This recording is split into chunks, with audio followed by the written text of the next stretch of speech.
सध्या महाराष्ट्रात खरात प्रकरण पेटलं आहे. यात सगळ्याच पक्षातील लोकांनी उडी मारली. प्रत्येक पक्ष यातून आपला पक्ष किती लोकांसाठी प्रामाणिक न्याय देऊ शकतो आणि चुकीचं वर्तन करणाऱ्यांना शिक्षा देण्यासाठी प्रयत्न करत असतो हे दाखवण्याचा प्रयत्न करत आहेत. पण यात संधी शोधली ती म्हणजे महाराष्ट्राचे धुरंधर देवेंद्र फडणवीस यांनी माध्यमांमध्ये येऊन सांगितलं की खरात सोबत फोटो असला म्हणजे तो दोषी असेलच असं काही नाही. कारण भाजपमधले नेते अमित शहा, चंद्रकांत पाटील आणि स्वतः देवेंद्र फडणवीस यांचे फोटो खरात सोबत आहेत. पण लगेच त्यांनी असं सांगितलं की माझ्याकडे विरोधी पक्षाच्या नेत्यांचे खरात सोबतचे भरपूर पुरावे आहेत. खरातच्या देवस्थानच्या ट्रस्टला पाणी कोणी दिलं असा थेट आरोप उद्धव ठाकरे यांच्यावर आणि त्यांच्या पक्षावर केला. या प्रकरणात सुषमा अंधारे, तृप्ती देसाई, रुपाली ठोंबरे पाटील आणि अंजली दमनिया यांनी सोशल मीडियाद्वारे रुपाली चाकणकर यांच्या विरोधात आवाज उठवला. त्यामुळे त्यांनी लगेच महिला आयोग अध्यक्ष पदाचा राजीनामा दिला. खरात प्रकरणामध्ये जेवढा खरात दोषी आहे तेवढेच त्याच्याकडे जाणारे लोक सुद्धा तेवढेच दोषी आहेत. आता यामध्ये तृप्ती देसाई असं म्हणाल्या की जर हे प्रकरण नेत्यांच्या अंगलट येणार असेल तर येत्या काही दिवसात झटपट झाली असं सांगून अशोक खरातचा एन्काउंटर केला जाईल. एकनाथ शिंदेंना गुवाहाटीचा मार्ग खरातनेच दाखवला होता असं विनायक राऊत यांनी सांगितलं. या प्रकरणामध्ये खरात सोबत चाकणकर पण तेवढ्याच दोषी आहेत. चाकणकरांना मुख्य आरोपी करा असं रुपाली ठोंबरे पाटील म्हणाले. या खरात सोबत सुनील तटकरे, एकनाथ शिंदे, श्रीकांत शिंदे आणि दीपक केसरकर, विखे पाटील, धनंजय मुंडे हे सगळे नेते खरातला भेटले होते. पण सरकार ज्या पद्धतीने चाललंय यावरून वाटतंय की सरकारमधील नेते दोषी असतील तर खरातचा एन्काउंटर केला जाईल आणि विरोधी पक्षातील नेते दोषी असतील तर त्यांच्या पक्षाला डॅमेज केलं जाईल.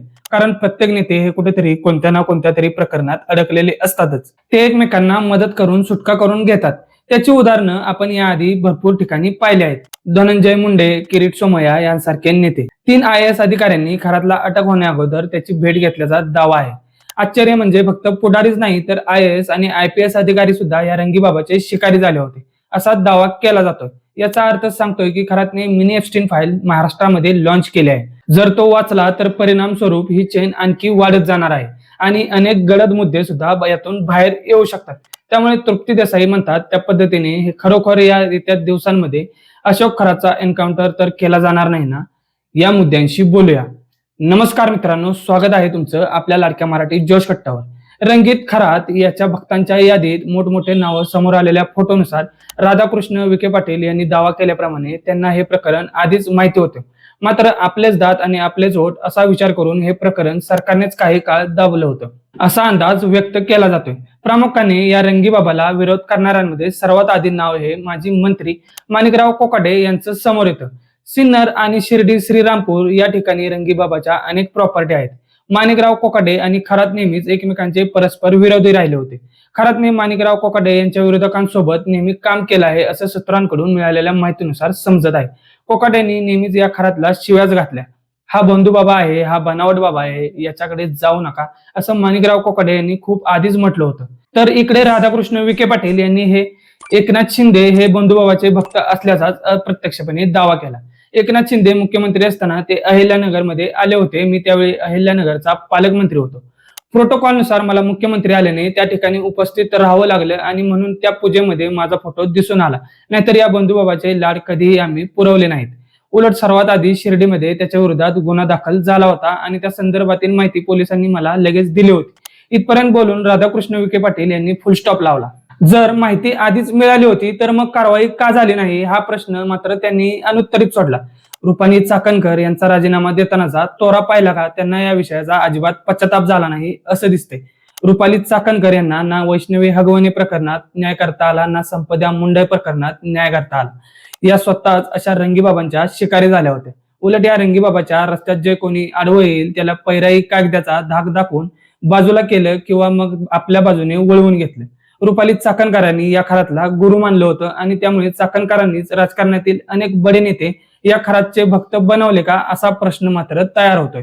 मिरगावातील लोकांचे समोर आलेले स्टेटमेंट सांगतात की आम्ही स्वतः कधीही या बाबाकडे गेलो नाही. देवेंद्र फडणवीस यांचाही एक फोटो या भेटीमागचा समोर आला आहे. पण एकंदरीत देवेंद्र फडणवीस यांच्या ऍक्शन मोडवरून असं वाटतंय की या बंधुबाबाचा पर्दाफाश करण्यात ते स्वतःही इंटरेस्टेड आहेत. यामध्ये तृप्ती देसाई यांनी दावा केल्याप्रमाणे अशोक खरातचा अक्षय शिंदे प्रमाणे खरोखर एन्काउंटर होऊ शकतो का? कारण या अशोक खरातकडे या मंत्र्यांची अशी काही राज दडलेले आहेत जे बाहेर आले तर भविष्यात सरकारवर त्याचा परिणाम होऊ शकतो. पर्यायी सरकार कोसळू शकतं आणि त्यामुळेच अशोक खरात उडवला जातो की काय अशी भीती आता समाजामध्ये पसरत आहे. अशोक खरातचा एन्काउंटर झाला तर ज्या पीडितेवर अन्याय झालाय त्यांच्यासाठी न्याय असेल, पण एक खरात आत गेला की बाकीचे मात्र बाहेर राहिले तरीही तो परिपूर्ण न्याय होऊ शकत नाही आणि त्यामुळे हे प्रकरण जितकं लावून धरलं जाणार तितकं मीडियामध्ये उचललं जाणार आणि रोज रोज सोशल मीडियावर प्रत्येक व्यक्ती या प्रकरणाबाबत जितकं बोलणार त्याशिवाय हे प्रकरण तळीस जाऊ शकत नाही. हे प्रकरण जवळपास वर्षभरापासूनच बाहेर आलेलं आहे. कधी विखे पाटील, कधी माणिकराव कोकाटे तर कधी अनेक लोक यांनी या विरोधामध्ये वेळोवेळी आवाजही उठवला होता. पण या प्रकरणात आपलेच दात आणि आपलेच ओठ अशा पद्धतीची सरकारची भूमिका झालेली आहे. श्रीरामपूर मधील पत्रकार तर हेच सांगतायत की 1 वर्षापूर्वीच या विषयाचा भांडाफोड झाला होता, ज्यावेळी देशात आणि राज्यात सत्तेत असणारे सत्ताधारी हे जर बंधुबाबाच्या तंत्रमंत्र करणाऱ्यांच्या दावणीला बांधले जात असतील तर या मुद्द्यावर आपणही नागरिक म्हणून आवाज उठवणं गरजेचं आहे. ज्या पद्धतीने म्हटलं जातंय की एकतर अशोक खरातच संपवला जाईल नाहीतर या सगळ्यांची कुंडलीच बाहेर निघेल, अशा पद्धतीची परिस्थिती आता तयार झालेली आहे. आताच्या सगळ्या घडामोडींवरती जर विचार करायचाच ठरला तर IAS, IPS, पुढारी नेते, कार्यकर्ते, मोठमोठे नेते यांची सगळ्यांची चेन जर खरातपाशीच होती तर मग खरातकडे या सगळ्या नेत्यांची कुठकुठले राज असतील आणि खरातने ज्या स्त्रियांचं शोषण केलं आहे त्यांना न्याय मिळणार का? तुमचं मत कमेंटमध्ये नक्की सांगा आणि अशाच माहितीपूर्ण व्हिडिओ पाहण्यासाठी आपल्या आवडत्या मराठी जोश कट्ट्याला लाईक, शेअर आणि सबस्क्राईब करायला विसरू नका. जय हिंद, जय महाराष्ट्र.